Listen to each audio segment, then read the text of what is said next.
Isa na namang usap-usapan sa social media ang umano'y hiwalayan nina Sir Gavin at Ma'am Elma. Sa mga nakaraang araw, maraming netizens ang napansin ang mga pagbabago sa kanilang mga posts at mga kilos online na lalong nagpalakas sa espekulasyon na maaaring tapos na ang kanilang relasyon. Pero bago ang lahat, mahalagang tandaan na hindi lahat ng nakikita sa social media ay agad na kumpirmadong katotohanan. Maraming beses nang may mga celebrity, content creators at influencers na pinaghiwalay ng netizens dahil lamang sa mga cryptic posts, unfollowing issues o kawalan ng updates na magkasama sila. Sa kaso ni na Sir Gavin at Ma'am Elma, naging sentro sila ng atensyon dahil sa mga naunang issue at aligasyon na kumalat online.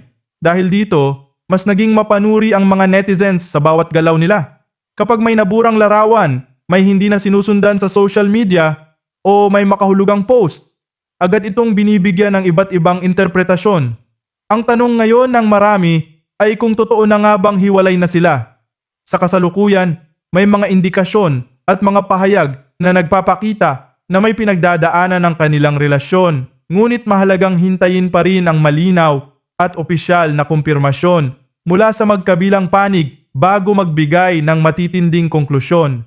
Kung sakaling totoo man ang hiwalayan, isa itong paalala na kahit ang mga taong madalas nating nakikitang masaya sa social media ay may mga personal na laban na hindi nakikita ng publiko. Ang mga video, larawan at masasayang content na napapanood natin ay maliit lamang na bahagi ng kanilang tunay na buhay. Marami ring netizens ang naghahanap ng may kasalanan sa bawat hiwalayan.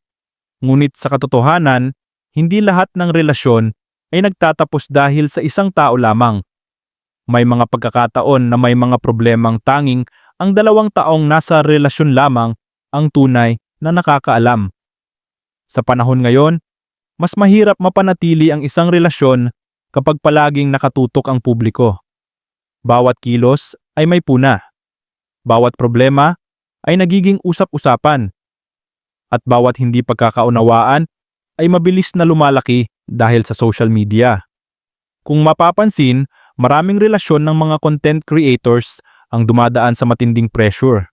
Dahil hindi lamang sila magpartner sa totoong buhay, kundi madalas ay magkasama rin sa paggawa ng content.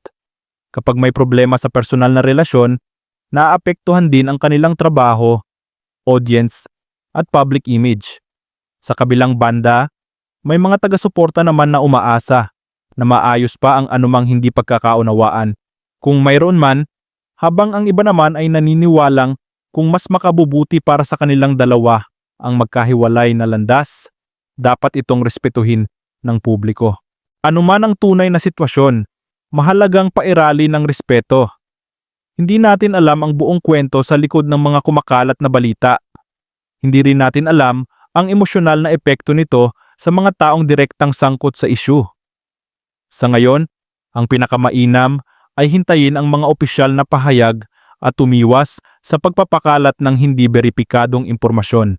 Dahil sa panahon ng social media, isang maling impormasyon lamang ang maaaring magdulot ng mas malaking gulo at dagdag na sakit sa mga taong sangkot. Hanggang wala pang kumpletong detalye, mananatiling bukas ang usapin. Ngunit isang bagay ang sigurado, maraming netizens ang patuloy na sumusubaybay sa magiging susunod na kabanata ng kwento ni na Sir Gavin at Ma'am Elma.